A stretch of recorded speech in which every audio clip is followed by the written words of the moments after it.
in the computer. There we go. Here we are recording in this computer. So we just started talking about looking back in time a year ago where we were. And for me, looking back, I just feel dark and heavy, like full of ideas, full of dreams, full of regret, full of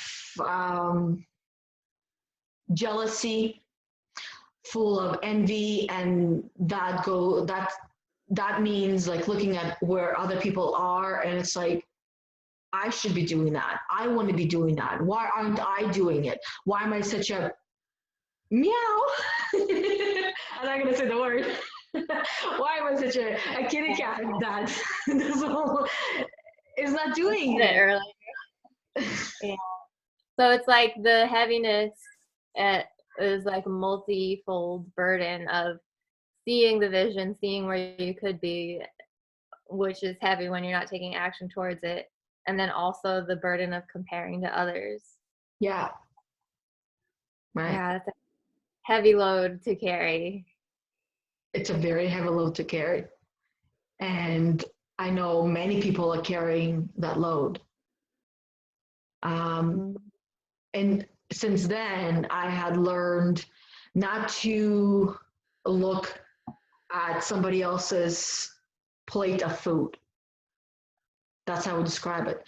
Because it's like you're looking at their plate of food that they're eating, and I'm looking at their plate, what they're eating, and looking in their mouth. How are you eating it? How are you chewing it? How does it taste, right? Because for me, it looks like it tastes really good. But if I take a bite of the food from their plate, to me, it might not taste very good. So I need to focus on my own plate of food and eat my own plate of food on my own pace, the way I want to eat it. And I don't necessarily have to eat everything on there, because I mean, I'm not a big fan of Brussels sprouts, for example. So I'll put those aside, maybe eat a little bit of them, taste it, see how I like it. If I don't like it, I'm not going to eat it. And kind of like the same concept can be taken to what we're doing in life, right? So, I mean, there are different, like, for example, I wanted to do live videos every single day, right? That's my Brussels sprouts. I tried it. I liked it. I ate some of it. I enjoyed it. I learned from it. But is it what I want to do every single day? No, because I like to do different forms of videos, not stick to one, like Facebook Live. I don't want to stick to just one. I want to try different things. That's my whole point, right? I enjoy doing videos. I tried writing. To me, my ADD kicks in and it's like, oh my God, my arm hurts, my shoulder hurts. I can't. I want to speak it. I want to speak it. I want to say it. And that's my form of self-expression, right? For you, yeah, it's a little bit different.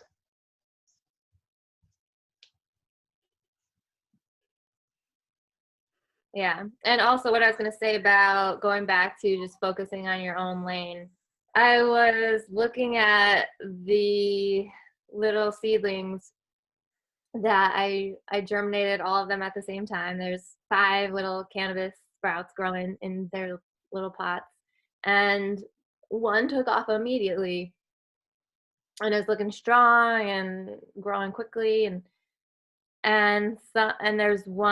there's like a runt of the litter.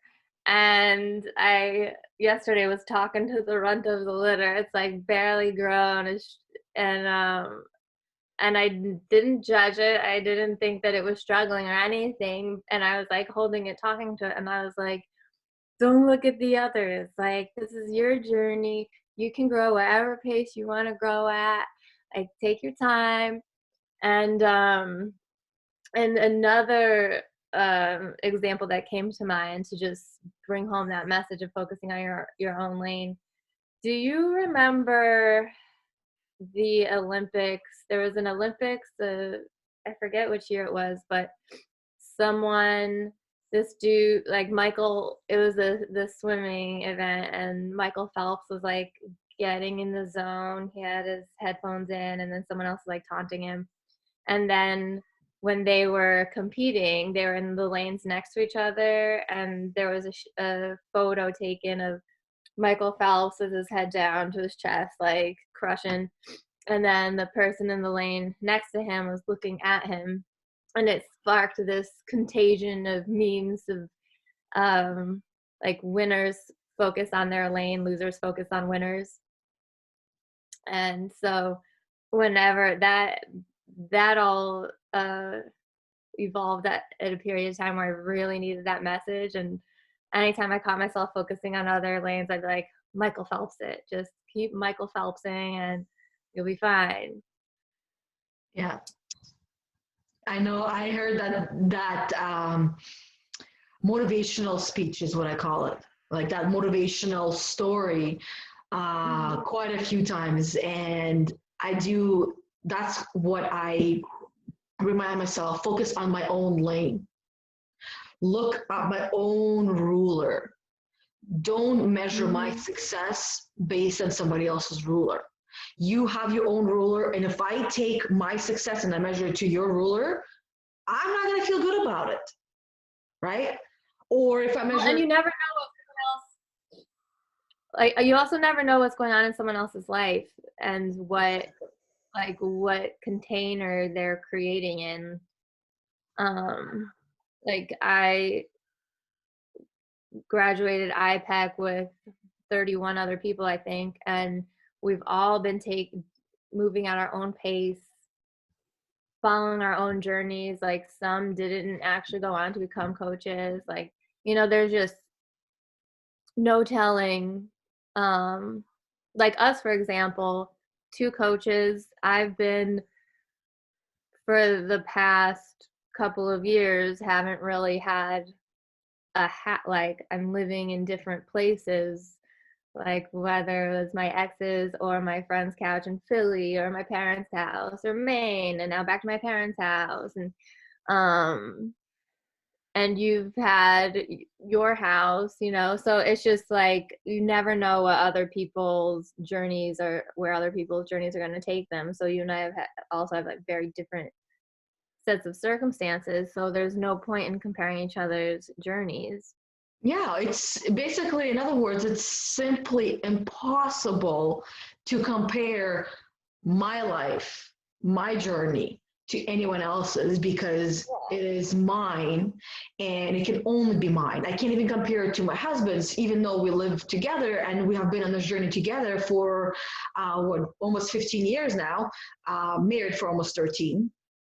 And I can't even compare that because he has his own mind. He has his own head. He has his own way of absorbing everything that happens and internalizing it. And as do I.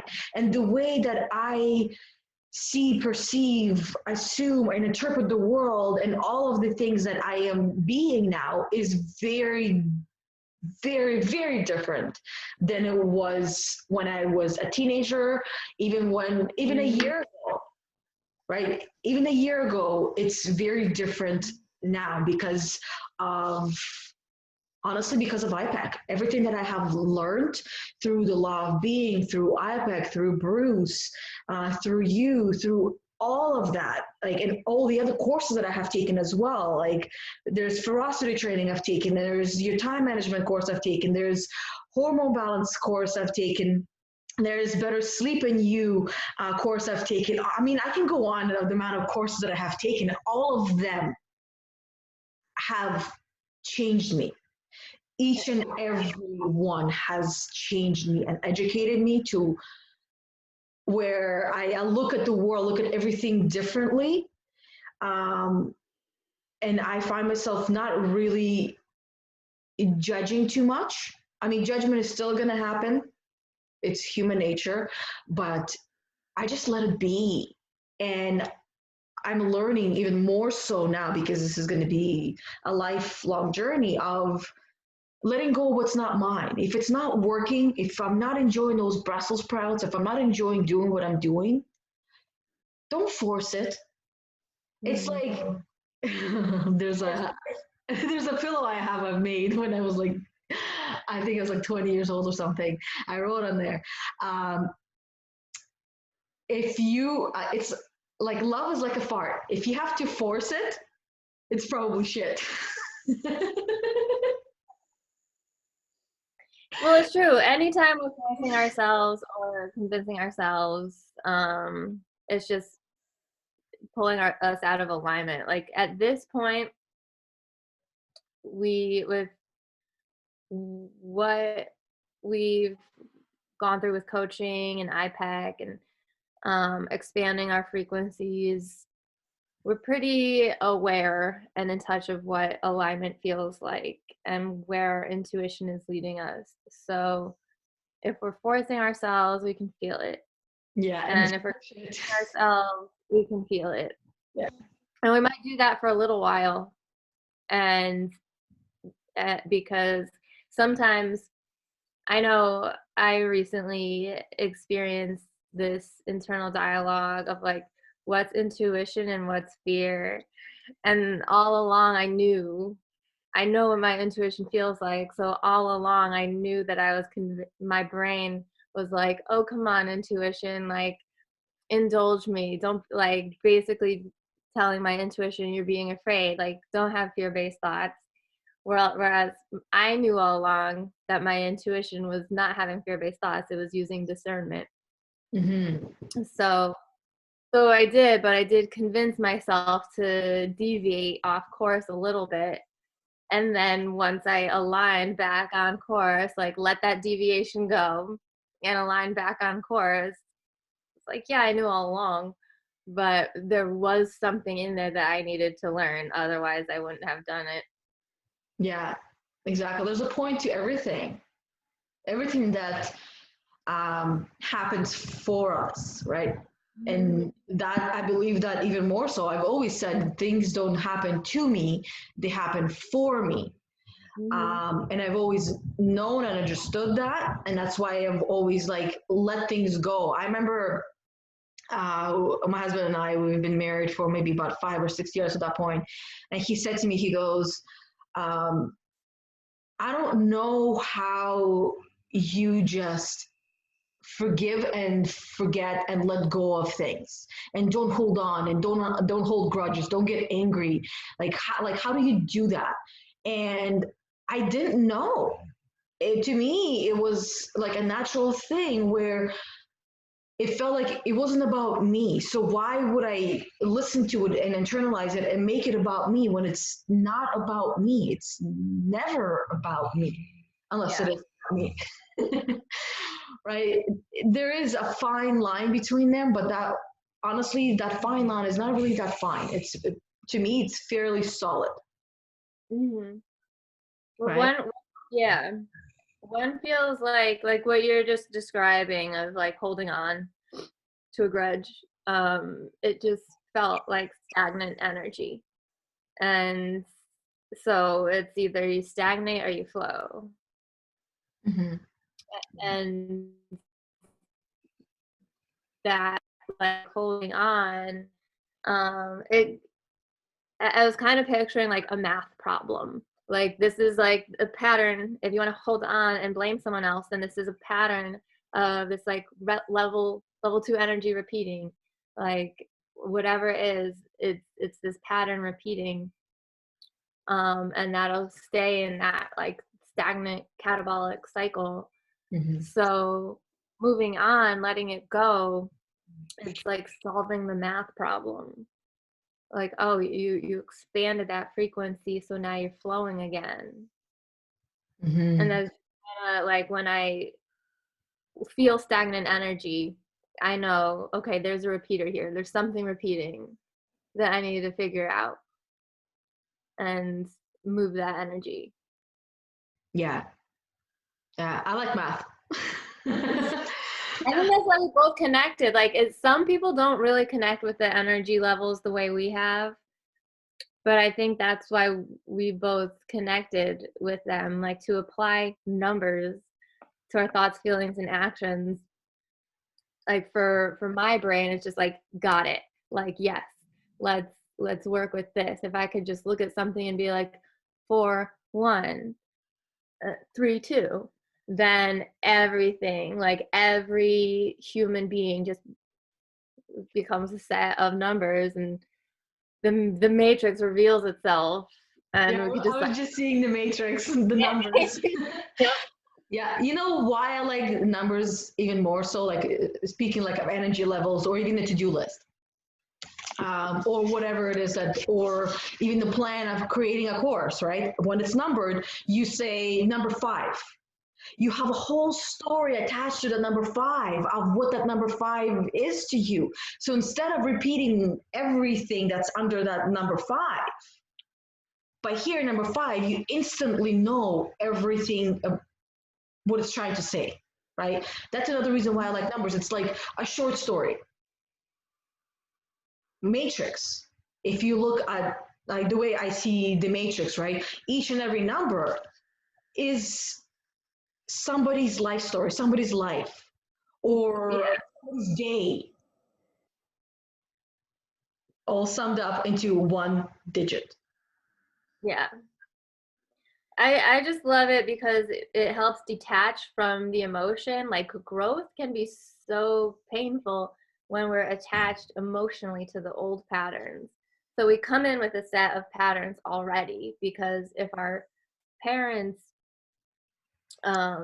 were ingrained with these patterns from their parents, and then 90% of those are set in our hard drives by the time we're 7 or 8, Yeah. then we're going to perpetuate those patterns. And if we can just see it like that, like that's all it is. It's not good or bad. It's not about us. Like our souls aren't doing it. It's this programming. And then we could just take that hard drive, look at that 90% that's programmed into our subconscious, and like, okay, so I have all this level 4 energy, and when I use it all up, I drop to level 1, and then detach. And because it can be really hard to see ourselves and like see our victim and our conflict energy. And when we can detach emotionally and view it objectively as this set of patterns, and just know objectively levels 5 through 7, levels 4 through 7 make the greatest impact, and the greatest impact in a like positive way, of cultivate the greatest potential in ourselves and others. So we know that objectively. So then when I view the patterns that I'm perpetuating, I can detach emotionally and have a pep talk with myself and be like, you're being level 1, how much longer do you want to be at level 1? And then choose. And at first it wasn't, obviously not that simple, and other stuff comes up, like blaming other people. Like when you expand under that stress reaction from level 1, there's going to be some level 2 that comes up, and righteous anger for everything that caused that level 1. There's all these shifts, like one pattern changes and then it fractals out to all these other situations and areas in our lives. But I just love it because then we could detach. It's snowing here. And it was snowing here too a lot. I took a tiny little video. I'm like, it's ridiculous. It's April 16th. It's snowing. There's like buds on the trees. Yeah. But yeah, so just being able to detach and apply math and realize all of nature is math. This is all math. Even going back to what we were saying about growth and comparing ourselves to others, nothing in nature compares itself to anything else in nature. It just grows when it's meant to grow. Yeah. So when like, and that's the thing. Like, where did we go wrong? Again, it's not wrong or right, but where or when did we start this comparison? When a hierarchy was born. And when I don't think that 5,000 years ago. Why? I don't know why, but I'm thinking I've had so many theories that have to do with insecure men. Control, in other words. You see, you have these witchy women who are creating magic and it's scary and uncomfortable. How do we control? I've seen it cyclically, like all right, so yeah, so originally here's how I picture it. Women were practicing our magic together, sitting in our red tent ceremonies. The whole village was benefiting because we'd be accessing source information and guidance from the spirit realm, and then we'd go back to the village after the red tent and be like, here's how we evolve our village. Mm-hmm. And everyone just knew that was sacred and to trust the women. And then when religion became politicized, I honestly think it was because of insecure white European men. And then seeing it cyclically play out, that was how I felt learning about the illegalization of cannabis, just like picking up on some of the themes in the propaganda, like jazz musicians are giving the devil's lettuce to white women and they're like acting wild and like having promiscuous sex. And I thought, okay, this was created by a very insecure white man to like it, I don't doubt that part of the motivation was to control women. Probably his wife. Yeah, like if we're all smoking weed, like getting down with music and accessing our mysticism, an insecure man's not gonna know how to handle that, because how can they, if a man hasn't surrendered to his own divine feminine, he doesn't know to trust it, so he tries to control it outside of himself, which meant people like us, witches who smoke weed. So that's just how I've seen it play out. And then so the hierarchy formed because anyone who craves power is going to need a hierarchy, and that's been our civilization ever since, this hierarchical structure where there's power at the top and powerlessness at the bottom, which makes no sense, because why would any soul be better than or worse than any other soul? Yeah. Well, I mean, even look at everything that's happening right now.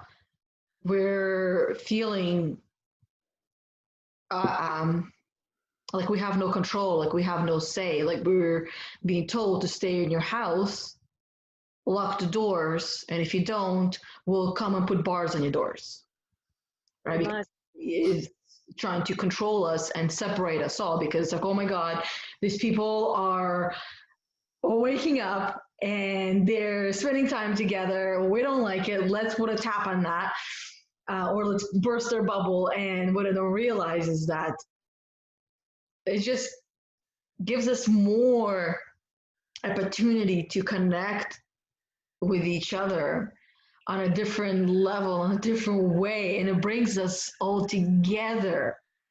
Yeah, they're trying all got this in common, right? And they're trying to put fear in us, and it's working for the most part.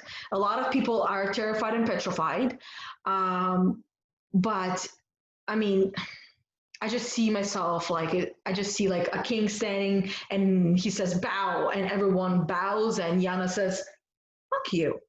You fucking bow. Yep. This is why we've been burned and murdered and persecuted throughout space and time, because we've always said, fuck you, you fucking bow. I have a feeling, I mean, this is one thing I have avoided doing ever since I came across this whole meditation thing, right? Trying to tap into the past life and see what happened to me, because I have a feeling that I had been burnt and murdered and tortured, and it gets pretty intense. Like, I've done a couple guided meditations to facilitate past life regression, and it's pretty shocking to like experience a previous death, Yeah. like and then you're like, wait, like and then, but then, I mean, I don't think you have to experience it or visit your past lives to know that you've been persecuted and in a past life, and therefore your throat chakra has felt the consequences of that in this lifetime. Oh yeah, it has. And I realized that and I caught myself many, many times. This is when I realized that everything is connected, and that when certain physical aches or pains show up in my body, that it is a message. And for me, every time my throat was sore is because I was holding on to something that I did not want to say, that I did not want to speak, that I did not want to stand up for myself, that I did not. It's like, and also there's times where I wanted to go and do a live video and I didn't, because of fears of being judged and prosecuted. And now this is why we're doing this, because I don't want that anymore. That's not me.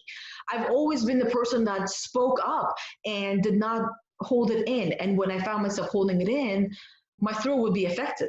Mm-hmm. It would be like sore, or feel like there's something in there, or itchy and scratchy. And then when I would speak, it would just go away. Mm-hmm. Yep. I've been noticing that my asthma's been getting better and better. I used to not be like, if I smoked weed previously, I would need to use my inhaler so many times throughout the day. And I've been smoking smoking pretty much just the past few days, but pretty much smoking all day, every day. and, and part of why I've given myself this liberty to do so is because I've been noticing that my breathing's been fine. Mm-hmm. And I think a lot of it had to do with reconciling with my throat chakra and clearing a lot of those blockages when it comes to self-expression. Mm-hmm. And how do you believe you've been doing that? Just showing up to more of these like Zoom sessions with you, with the Coven, with Sid and the Creative Zone team. And I've been saying yes to pretty much every opportunity since quarantine, every opportunity to connect through Zoom. And I've just been showing up myself. And so I think part of what prepared me for it is the fact that you and I have been doing Zoom for over a year now. Mm-hmm. And the Coven and I had been meeting in person, and then that we actually began shifting to Zoom before quarantine. And so part of it felt like training. And because when I went to my first gathering with the Coven, I don't think I spoke a word. I was so intimidated by these magical sisters, and I was like so in my head and in awe of everyone around me. And I was like, what do I have to contribute? Yeah. And now, I mean, because you're on the calls, like now it's just free, everyone's free flowing and listening to each other. And I think part of the biggest shift for me with my throat chakra is level five energy. It's funny how it kind of correlates to the chakras. Yeah. Because level 5 energy is calm, cool, collected, quiet, confidence. So I'm just feeling that. So that's the kind of flow when I was working with my throat chakra. Oh, affirmations also Mm-hmm. have helped me. I might have, if I have some of them at my fingertips, I'll read some. But because I have a really strong sense of clairaudience, I can internalize words pretty quickly and feel them. So let me see. Okay, so some of my throat chakra affirmations have been: I listen with my whole self. I don't back away from what is true or right. I share and communicate effectively and respectfully with others. I claim my voice. I let go of restraints and chains that have held me back in the past. I speak my truth in a loving manner. I trust that my words are divinely guided and of unconditional love that are inspiring to others. So those last two, the I speak my truth in a loving manner and I trust that my words are divinely guided and of unconditional love that are inspiring to others, those two I felt like um, internalized and cracked the code for me to, Yeah. like, to just trust that it's loving. Like, and when it's loving, coming from a loving place and the intention is to be loving, it's calm. Like, it comes out calm. I trust the flow. If I'm interrupted or um it's not like it's not a confrontation or uh, Yeah. a, a an insult to me. It doesn't mean anything. Like, it's not an indication of my self-worth. Hmm. So I think that used to be part of what kept my throat chakra blocked, was thinking that other people would intuit when I wanted to say something. And because being intuitive and tuned into everyone, you can always sense when other people want to say something, and it's just that easier to step back and let others talk. Hmm. And with a blocked throat chakra, I didn't feel worthy of taking up the vocal space. So I would hang back. I wouldn't know how to assert myself or something else. Um, if the energy of the conversation triggered any difficult emotions or triggered fight or flight, then I would freeze in, mentally, internally, and that would cause a blocked throat chakra. Not just blocked throat chakra, but probably all the lower chakras as well would go off course, because I wouldn't feel safe if people were using confrontational language or harsh language. Yeah. So learning how to still maintain my grounding and be assertive in situations where um, communication used to trigger me was another key of unblocking that chakra. Just Mhm. allowing insults or harsh language or critics to throw their shade at me, and still show up calm and loving. Hmm. Yeah. Sometimes I would imagine it'd be hard to still show up in a loving way when depending on the situation. Yeah, I find it's with anyone with whom I've had emotional attachments to, like family. Hmm. With others, um, I can see them completely objectively. Yeah. I don't need their validation. I want others to feel validated more so than anything. With family though, it's just inner child versus inner child yelling at each other, and those heart like all those I can be so zenned out from my practice, and then if some deep rooted pattern from childhood rears its head, my inner child will come out, will take control of the ship, Yeah. and want validation, want acknowledgement and validation in her in her struggle, 100%. like Yeah. this was a struggle my whole life. This needs to change now. That's how she sounds in my head. Yeah, 100% agree. It's like, calm down, right? Calm down. I got you now. Yeah, no, honestly, that's so true because nobody can get under my skin like the people that I love and care for can.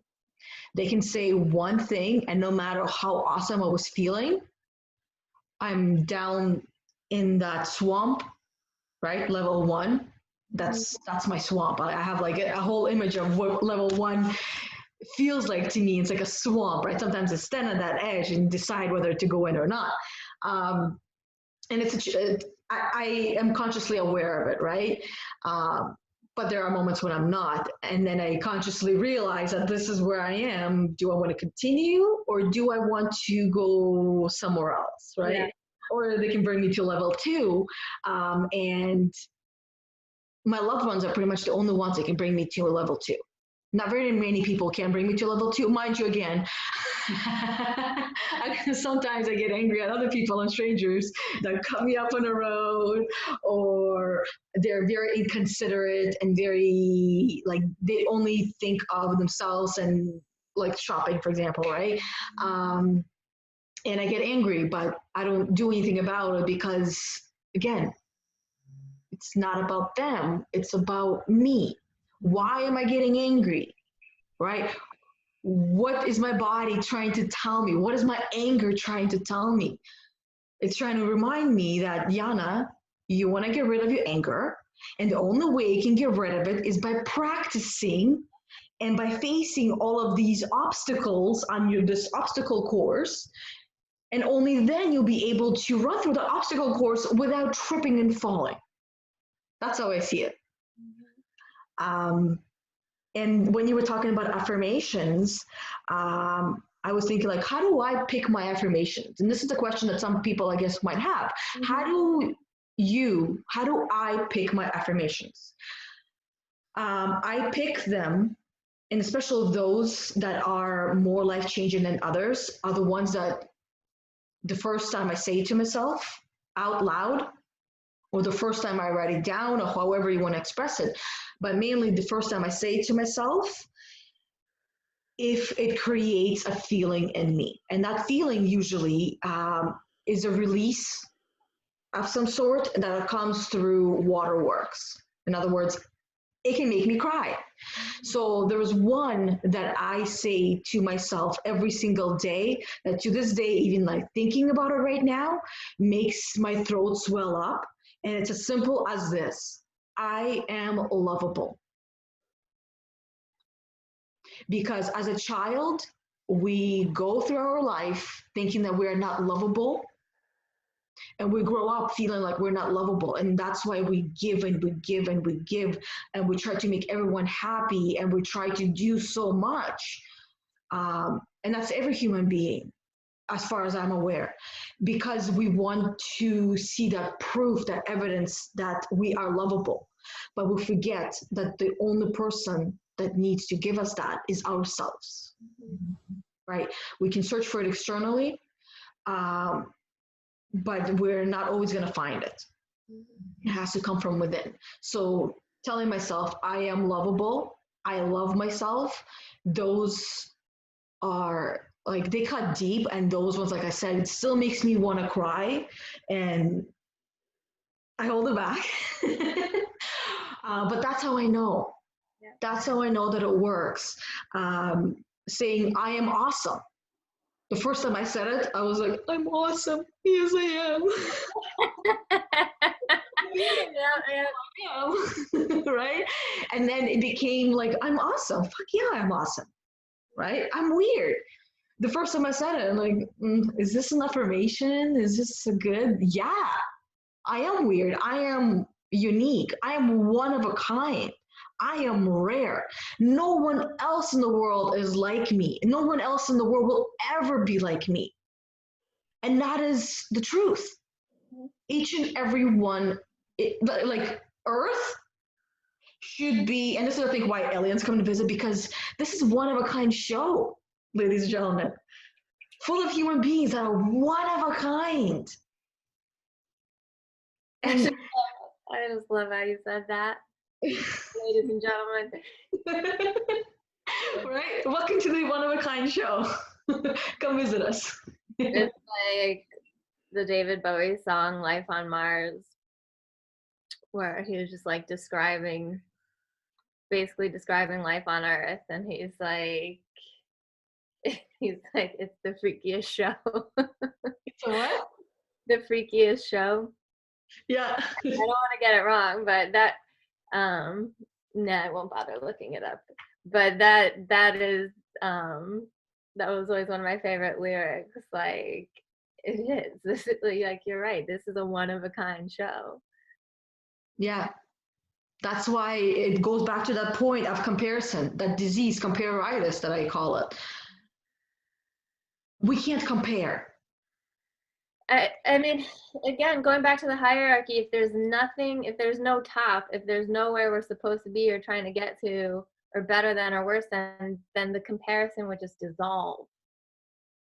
If we were just this unique network, each person was their own organism that sends out fractal patterns, and we all connect through those patterns, become our individuals and our collective one, like our individual organisms, and then our one giant organism of earthlings and carbon-based life forms. Yeah, come say hi. She wants to come and say hi. Hi. Hey, Mila. How's it going? Good. Just doing math work. Oh, nice. Yeah. Yeah. We were just talking about math. Pardon? We were just talking about math. Oh. I'm doing textbook work on my phone. Nice.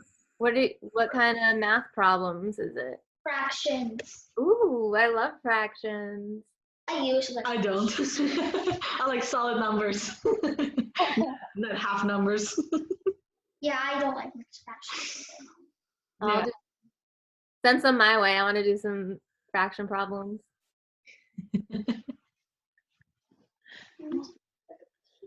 Oh yeah, Bahidi is like laying here.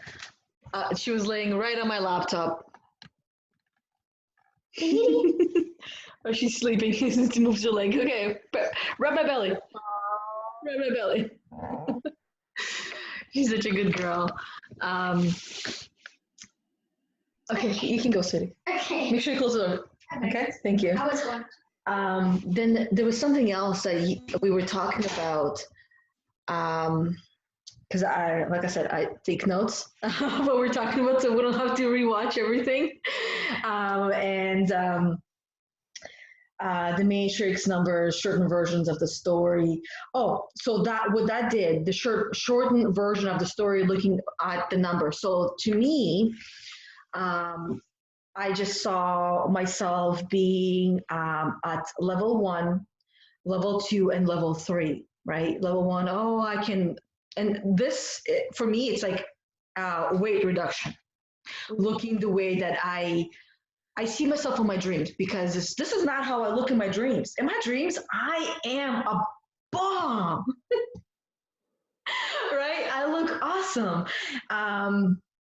And because that's my blueprint. Right? I don't know if you've heard of Tony Robbins when she talks about your blueprint. Everyone has a blueprint. Some people's blueprint is to be heavy set. Some people's blueprint is to be skinny and scrawny and just have bones and skin on top of it, right? Some people's blueprint is to be mid-size or small size or whatever size, right? I have my blueprint, and I'm not living my blueprint right now. And it makes me feel shitty and crappy and miserable. And this is where I fluctuate between those lower levels and looking at the number, because this is actually the conversation I had with my peer coach yesterday. And I came to a lot of realizations and a lot of stories that I have been carrying. And I would imagine a lot of people are living with those types of stories. Or thoughts of like, so I'll give you one little example. When I was a teenager, I was smoking. I'm not gonna lie, I was smoking because I look back at my pictures. I'm like, oh my God, Yana, why were you so ashamed and not happy with the body you had? You had a rocking body and you didn't like it. You wanted better and better and better. That's reality. No matter how awesome we look, we always want better and better and better. And right now, a lot of people are in their homes, and before they were complaining, oh, there's no time to go after my health journey, my weight reduction journey, or weight loss journey, or whatever they want to call it. I try to avoid calling it weight loss because, as Bruce says, then it becomes like lost and found kind of game. If you think it's lost, then the subconscious story is, well, now I have to find it. Right? And for the longest time, and I still catch myself to change that way of calling it, because I was losing it, I was finding it, like 5 pounds here, 5 pounds there, 5, 5, 5. I mean, I love number 5. That's my favorite number. And it's interesting that it's like this number is playing around with me in real life in many different ways. But when it comes to weight reduction, I don't want to be fluctuating 5 up, 5 down, and all of this, like 5 in any direction. I want to get to my goal and stay there. But if we are not clear on that future self, right, of what it is, of what the goal is about, right, the goal of weight reduction, and what I mean is like sitting down and writing down or speaking out, however you process. I'm a verbal processor, right?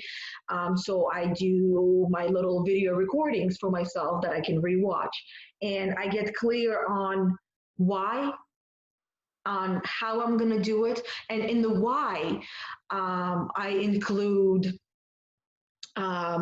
everything to do with health, right?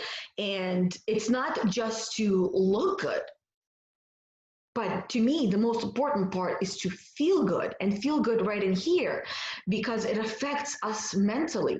And then the other part I also realized as I was verbally processing all of these things is that when I was a teenager, like I started saying, I was smoking hot. I got a lot of attention. I didn't enjoy it. I mean, part of me enjoyed it. It's like I want to be seen, but I don't want to be seen. I want to be noticed, but I don't want to be noticed. So I was seen, I was noticed, but I didn't really like it. It made me feel uncomfortable because I was always the type of person that when I am in a relationship, I only have eyes for that person and no one else. I don't notice anyone else, right? If I'm having a conversation with a man, I see him as a human being, not a male or a female, right? I see him as a being. And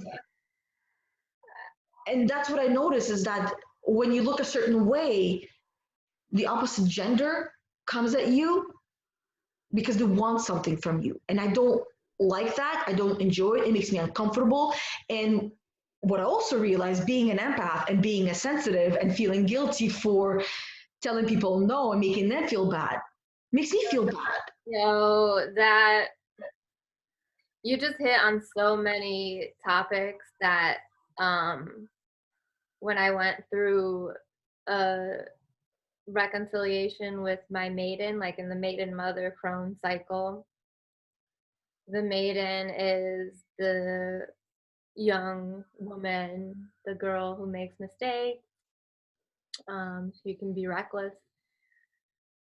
When I went through forgiving my maiden, a lot of it had to do with my own Me Too stories. Like during the whole Me Too movement, all my stories, like it's called Me Too for a reason, you know, I was reading everything being like, me too, me too, me too. And then I sat down at my typewriter and wrote my own.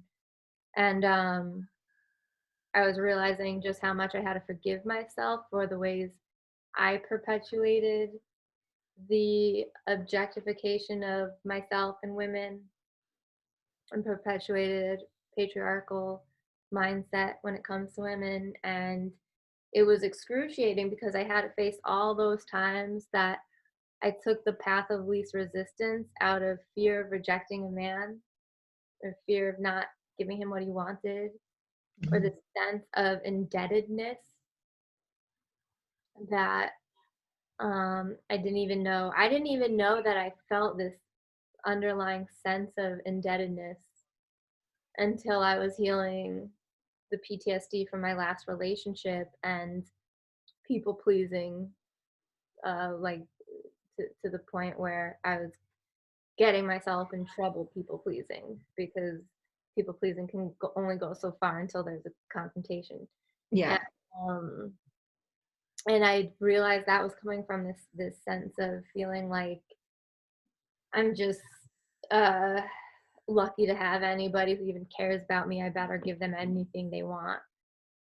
And then, so going back to your point about being noticed a certain way by the opposite sex, I think that that's something that as men reconcile with their own inner feminine, we can change that, because women were never meant to be objectified. We were always meant to be viewed as sacred. Mm-hmm. And that objectification of us injured all of us, men and women. And it just brought up so many choices that I made out of fear of male attention. Like, I remember back when I was working in the corporate office, there was a point in time when I used to love choosing an outfit for the office. Our client holiday party, we would host this huge party, like fancy party, and everyone would get dressed up nice. And I loved going and picking out an outfit that I knew the other girls would love, and we'd all like meet up and get ready and talk about each other's outfits. And my mom used to love shopping with me for it, like her only daughter, you know.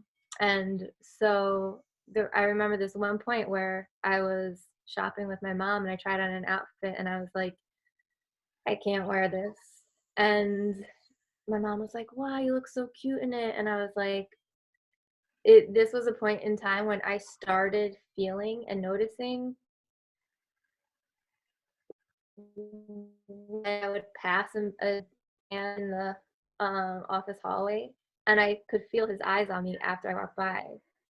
And like, I didn't even have to turn around and look. I just felt it. Yeah. I was just like so highly, like, becoming more in touch with my sensitivities and becoming so highly tuned to energy, and I could just feel and meant, there's so much that went on there that started making me so uncomfortable. And I remember the look on my mom's face of like being so confused that I would not want to look good or not want to look sexy. Yeah. And like, no, I just want to look like plain. And I remember getting a more like masculine outfit. Like, I think I just wore a regular suit instead of a sexy dress. Yeah. I didn't want any eyes on me. I didn't want people looking at my ass.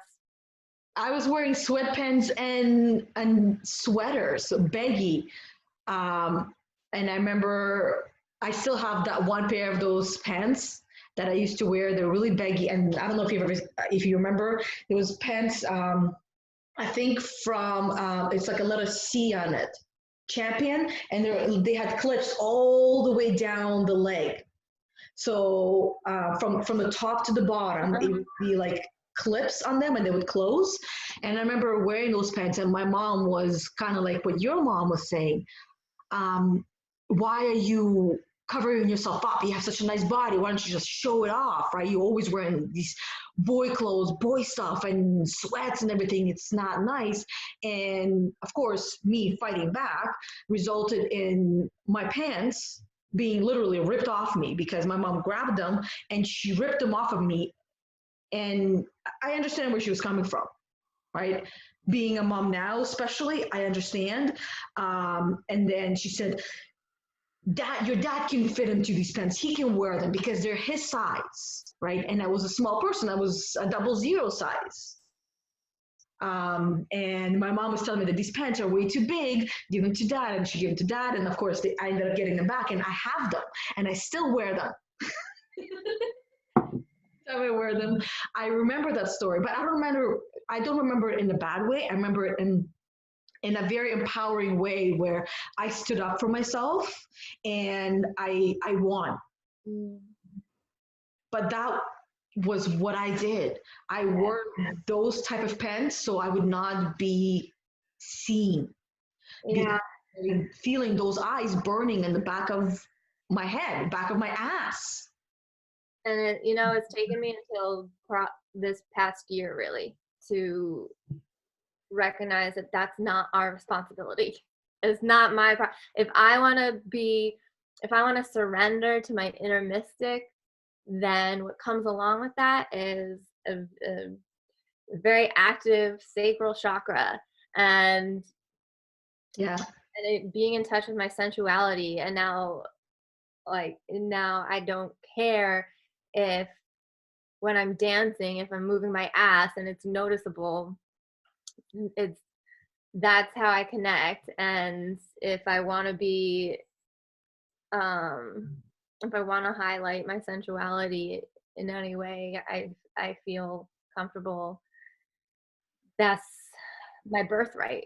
That is my birthright. And shake that booty. Exactly. Like that's honest. Like, that's how I feel wild. Like me too. That like it makes me feel so wild and free. Makes me feel creative. It releases my creativity. Yeah. Realize that the weight that I had put on, and many other women that have put on, and men as well, is a layer of protection. Mm-hmm. Prying eyes outside. And in order for me to get back to my blueprint, to who I was born to be, I need to rebuild that confidence that I have in myself, and disconnect with that sensitive part of myself of how the other person is going to feel. Because of something that you said in one of the I think circles that we had, it was I can't remember exactly how you said it, but it was like, and I already knew it, but I didn't connect it to this part of me, of myself, is that each and every one of us is on our own journey.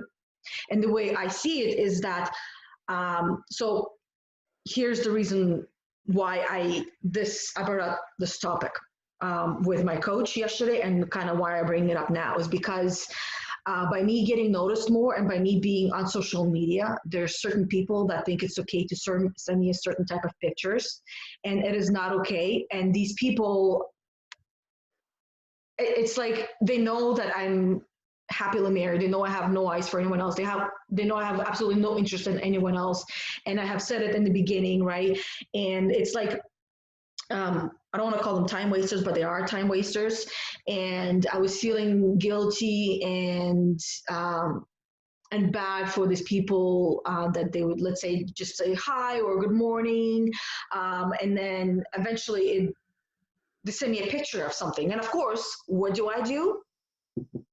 I say inappropriate and block on every platform that they're on every account that they have attached themselves on, whether it's a messenger or a Facebook or they're in my group or wherever they are, they're gone, because that is not okay. That does not make me feel good. And that's what I realized, is that I appreciate that happening, because it had allowed me to snap into it and realize that this was one of my blocks for my weight reduction, because I would feel bad by telling someone no. Yeah. And I shouldn't, because if I take a step back and look at it, what am I doing? I'm simply teaching them. I'm a teacher.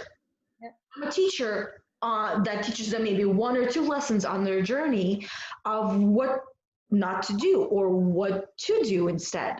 Mm-hmm. Right? So that way, a teacher does not feel bad when they teach.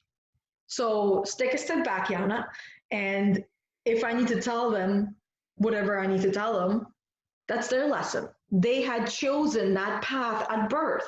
They had chosen this life. They had chosen to, and I know some people might not agree, but that's my belief, that's my understanding, that we are these souls. And the way I see it, it's like easier way to envision it. You look at a night sky and there's lots of stars. You were one of those stars. And what you did is while you were up there, you looked down and you look back at your past previous life experiences and you said, okay, this is what I want to experience and this, and you literally picked each and every tiny little thing that you're going through when you're up there, when you were shining bright like a star. You decided that. I decided that.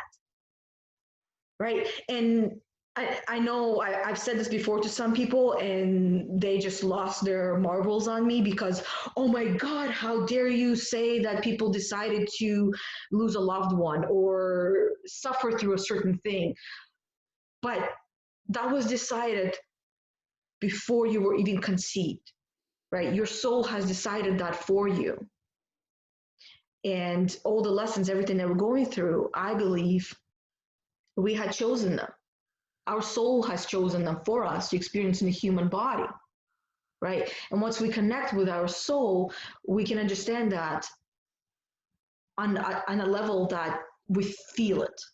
And we finally accept it and go through our life knowing that it was a choice. That our body did not choose, but the soul that is in our body and around our body had chosen that for us.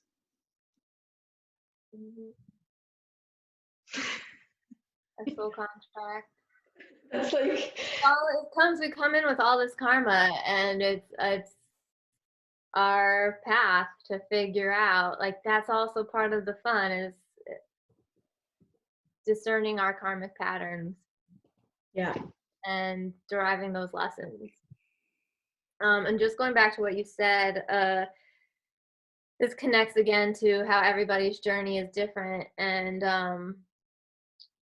you were mentioning that some women hold weight to deter ogling and objectification.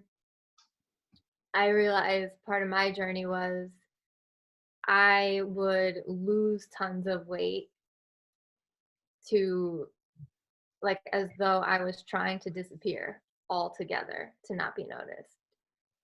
And I was also, so at the peak of wanting to disappear, I probably weighed 90 pounds.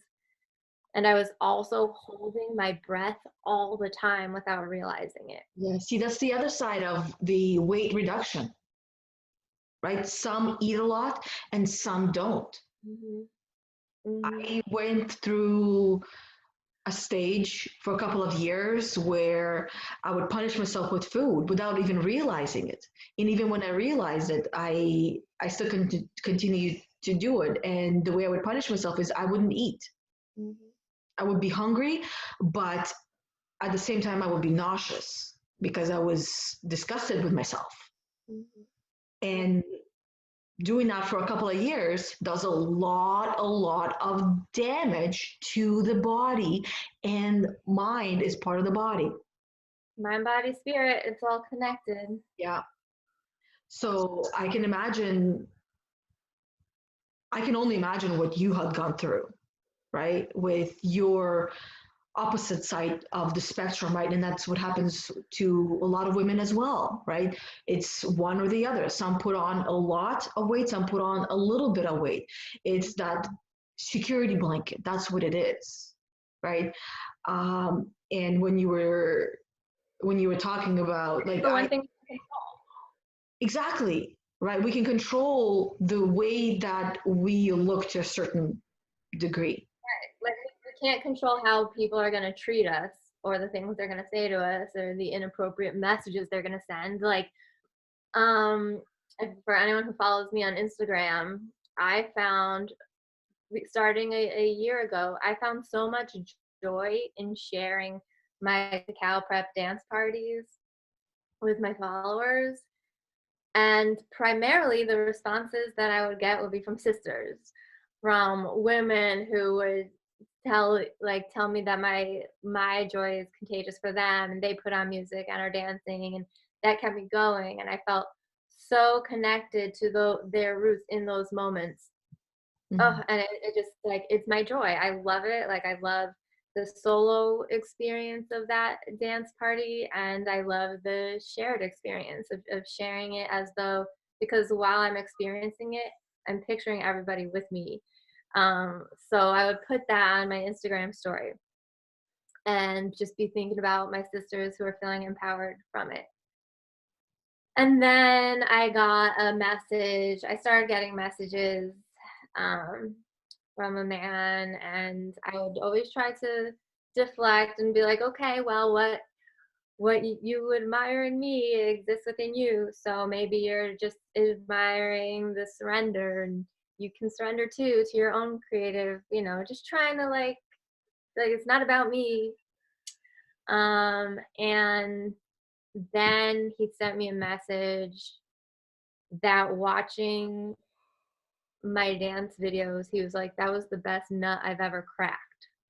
And it was just so graphic and so gross. And I stopped, and it got me. It like caused me to dim. I stopped posting the videos for a little while, and felt shame. I felt so much shame. I felt so much shame for being attractive. I hear you on that one. And that's why I started disappearing off social media. And that's where I also realized that I don't want to disappear off social media, because then it's not fair to all the other people for this one person to take a dump on us and affect us. Honestly, that's all it takes. It takes one person to take a shit on us to bring us down into the pit. So I thought something that helped me again were affirmations, and just the reason affirmations help me so much, and I've organized them by chakra level, is helped me so much because we all have these chakras. So to have the root chakra and realize, okay, safety, security, we all deserve that. That's our birthright. And then same with the sacral chakra, like that's also our birthright, and we all have it. So it gives me permission to internalize the affirmations, and they helped me, like when it was time for me to get back to loving my sensuality as a creative being. I remembered to sit down with these and recite them or write them down. So I'll share some of the sacral chakra affirmations. I acknowledge my uniqueness. I acknowledge the physicality and sensuality of my body. I attract only whole and nurturing relationships into my life. I am a sensual and creative being. I am a unique manifestation of divine energy in physical form. I am radiant, beautiful, and strong, and I enjoy a healthy and passionate life. And when I was feeling the shame, I couldn't say those. I'd cry and like push them away. I'd be like, no, like these are lies. They're all lies. And they were so hard to get out of my body, out of my mouth. But then I was like, this is important. Like this is the second chakra vortex. I need to be able to experience it. And we all have them. Like this is my birthright as a being on earth, to be sensual and creative. So I would sit with those day after day until I believed them again and could move again, like just move my body the way that my body wants to move when it hears certain rhythms and melodies. Yeah. Remember when I used to, when I started doing my dance videos and posting them and sharing them? That's the reason why I stopped. I started feeling shame and guilt and envy and jealousy of other people. So I stopped. And it makes me feel bad because I felt absolutely incredible dancing and recording myself dancing and sharing. that it even like brings tears to my eyes. And yeah, and it did not feel good allowing those words to stop me. And I honestly, I want to get back to that. I do. And I see myself doing that. I'll have my water. I see myself doing that. And again, see, and my mind is telling me, I'll do it when. Yeah. Right? And then the sentence follows, when I look a certain way, when I feel a certain way. But I'm only going to feel that way when I start doing it. And then I will feel a certain way. Then I will look a certain way. And honestly, the word hypocrite comes to mind for me. And the reason for that is like, Yana, you teach people and you preach to people to be that shining unicorn, to stand out and not allow anyone else to dull your light. Why are you allowing others to dull your light? Why are you allowing all these horses in the field around you that are looking at you and honestly telling you all the different ways that you're weird, which you already know of? Why are you allowing them to dull the shine on your horn? And then you take that horn off for a while, right? You file it off until it grows back on. And yeah, and that's where it's like walking the talk, or whatever the phrase goes. Right? Practice what you preach. Yeah. And I do. But that shiny part is one of the things that, I'm not going to lie, it's one of the hardest things to do, because it challenges us on so many different levels, in so many different ways. And it's like practicing for that marathon, because right now we're all children and we're learning how to crawl or learning how to walk, but eventually we want to run that marathon. And in order to run that marathon, we first need to fall a few times and allow ourselves to heal those scratches and those wounds, and perhaps maybe even a broken limb, right? Because I feel like that's what I experienced. I experienced a broken limb. And I think the last video that I did of my dance was over a year ago, if not even longer. And since then, I've been wanting to, but all of that stuff would come up for me again. And it's like, I'll do it later. There's more important things to do, right? And I mean, there still are. But if I want to do it, I can. If I really wanted to do it, I would have no excuses. I have a magnet on the refrigerator that says, if you really wanted to, you would. So what comes to mind is just that primal fear, like when it comes to dimming to make others more comfortable, is that primal fear of standing apart from the tribe. Like at the root chakra is where we stand up for our individual sense of self. And so when I think of someone, like when I think of a unicorn among the horses, that's what comes to mind, is that unicorn's gonna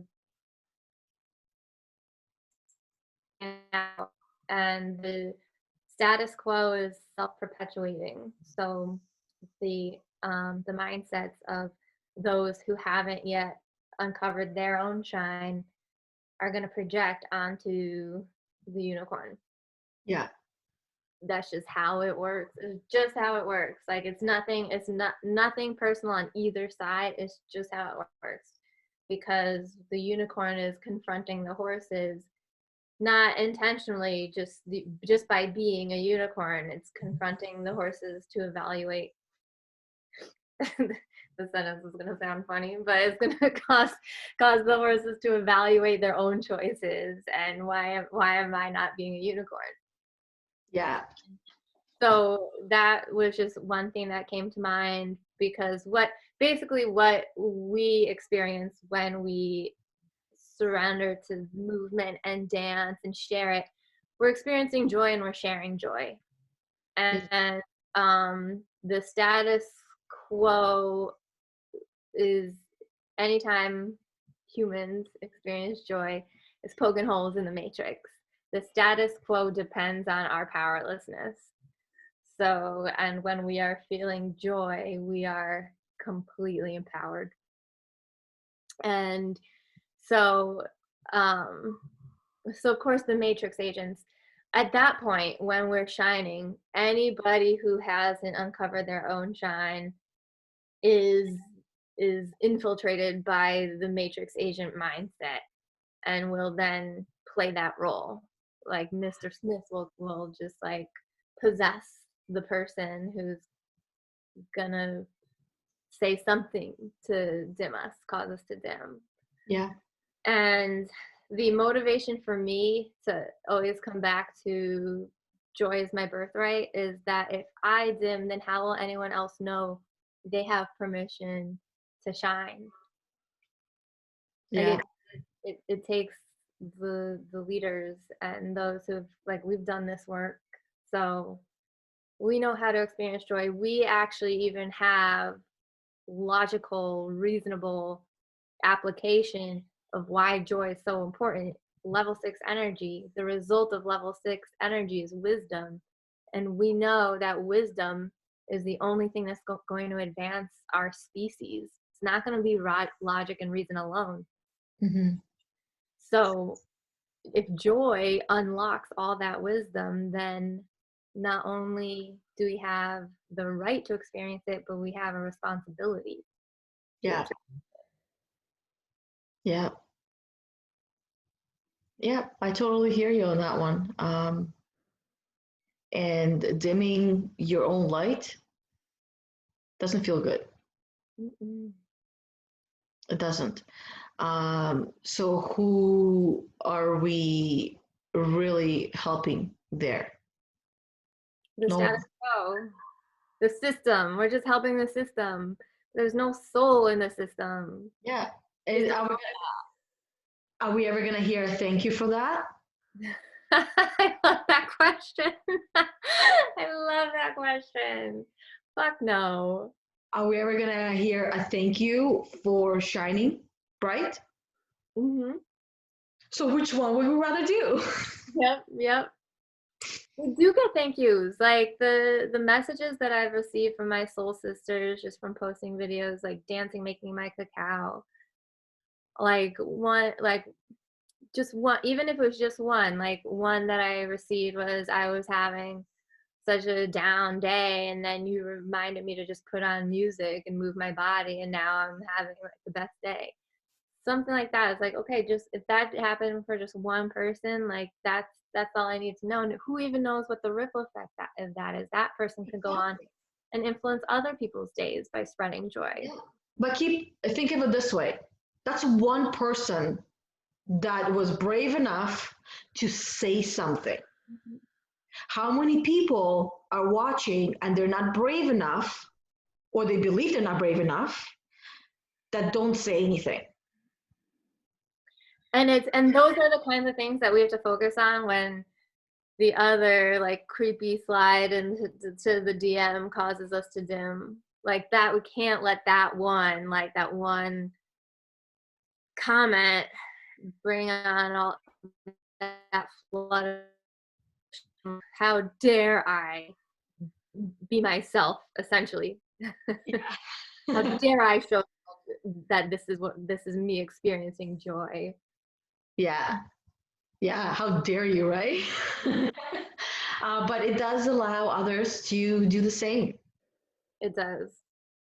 Yeah, us being weird, us falling in our face makes it okay for everyone else that are walking behind us to fall on their face and not feel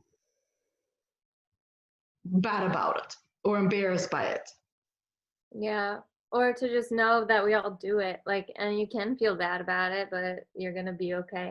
You didn't die. Yeah. As long as you got air in your lungs, you can keep going. You can try again. Exactly. Oh, I'm just looking at the time.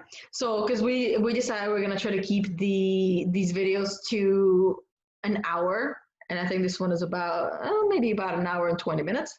But we'll try to keep them in an hour so that way even more people get to watch them. Yeah. So I think we're gonna wrap up right here and then do our own thing afterwards. Now for the homework, as we always like the homework, I want to hear a story, Cool. right? Any story that comes to mind, share it down below with us and with everyone that will be perhaps reading it, because we get to learn from each other's stories, right? We come on here, we share our stories. We share a lot of our stories, and I would personally love to hear one of your stories, right? And I don't want to speak for Rachel, but I would imagine she wants to hear one of your stories as well. This is the time, it's an auspicious time for storytellers. So I want to hear everyone's stories. I want soul exposure. I want vulnerability. I want to know who everyone is. This is our soul family. We're all one. I want to commune with all of you. Yeah. I also was thinking as an assignment is sacral chakra work, sacral chakra affirmations, moving the body, just remembering that it is that creativity and sensuality are our birthright as human beings. Yeah. So however that whatever affirmations or practice helps reconcile with that truth, because we have been shamed out of both aspects of that. We've been shamed out of experiencing our creativity and valuing it, and the way that our sex culture and objectification culture and porn culture have twisted the human body and sensuality. We've been shamed out of reclaiming it.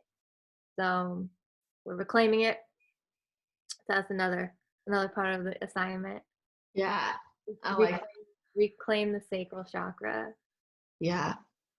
Yeah. And I think both of those will be, I call it deep work. Yeah. It's pretty deep. It's like as deep as it gets.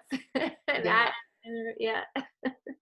That's deep work, because I know when I did that, and I still do, because you gotta go back. It's not like you just fix it right then and there. It comes back, right? The night always follows the day. Right, exactly. So continue doing that, and I know it can be difficult, and I know it can be scary and uncomfortable, but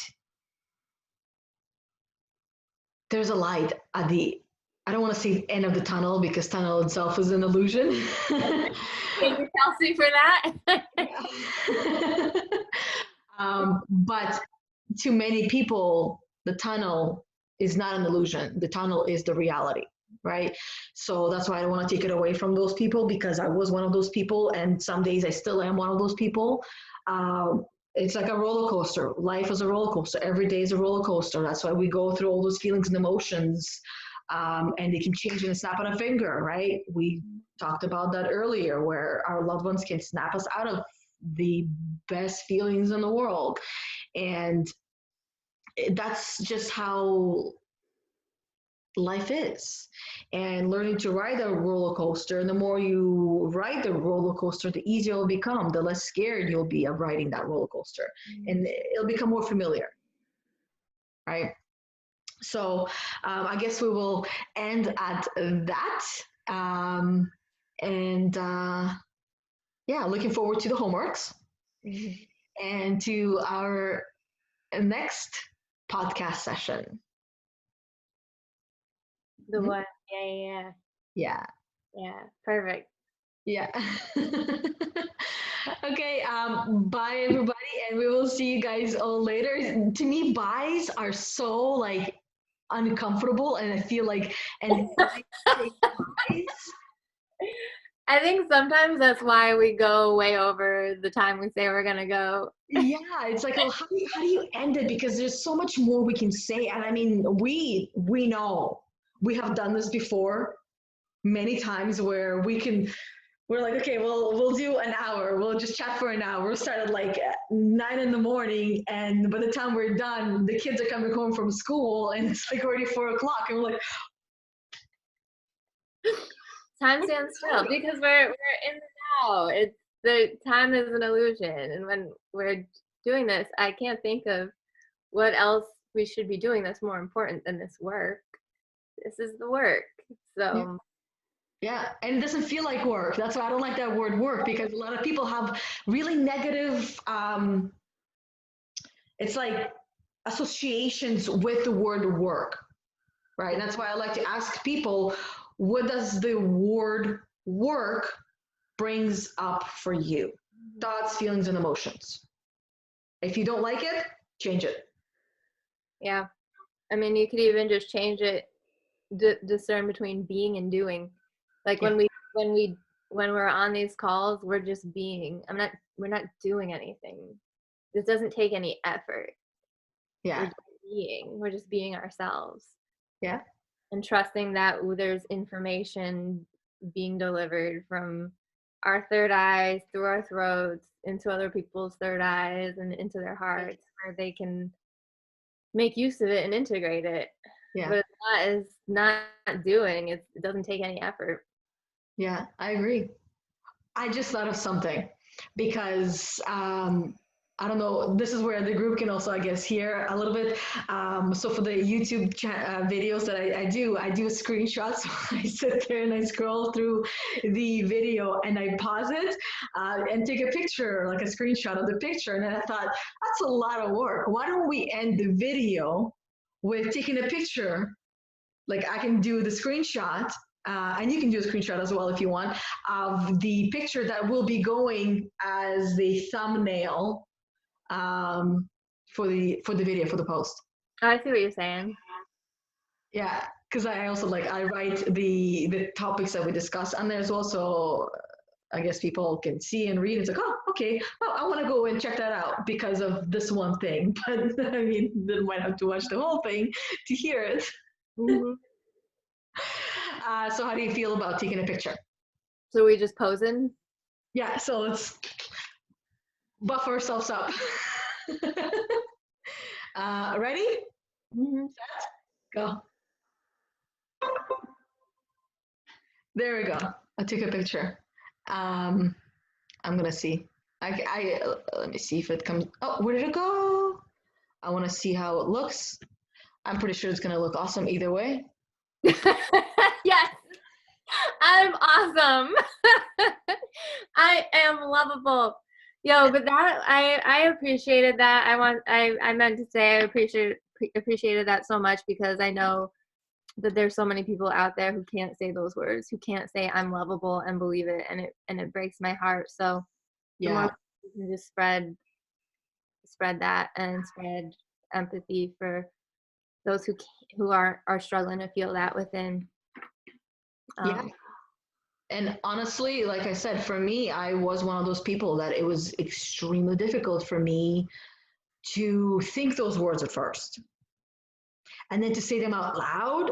Yeah. I mean, thinking them, I already brought tears to my eyes. But then when you start saying them out loud, once you're comfortable with thinking them, the tears still flow. And it's like you're almost like doing it over again, right? And then take it a step further, say it out loud in front of a mirror. Like, I kid you not, Yeah. that's hard.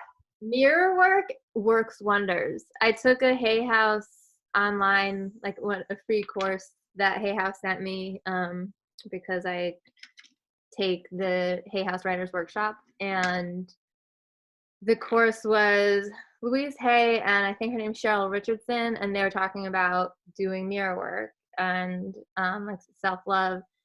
And Cheryl was like, saying, like, yeah, at first it was super awkward and uncomfortable, but after a while she started winking at herself in the mirror. Yeah. And I just loved that idea. So I was like, all right, this was when I was going through the worst of the PTSD, and all of my ex's words were replaying in my brain. Mm-hmm. Like things like I stopped being attracted to you after you moved in and stuff like that. So I would have that on my brain on a loop, and then comparing myself to the woman he discarded me for. My brain would be like, she's objectively hotter than you. It would just say that on repeat. She's objectively hotter than you. And I was like, why am I doing this to myself? And so I started doing that mirror work, and it changed everything. It healed it. I'd be walking by, like, I went from not being able to look at myself in the mirror to walking by a mirror in my house and being like, I see you. Yeah. So it works. It's so awkward at first, but it works. Yeah. Oh, it definitely does. Yeah. Totally hearing on the awkward part. It's like, that's not me. That's somebody else. Whatever works. Awesome. Okay, this was lovely. This was nice. And like I said, we can keep going for hours and hours and hours.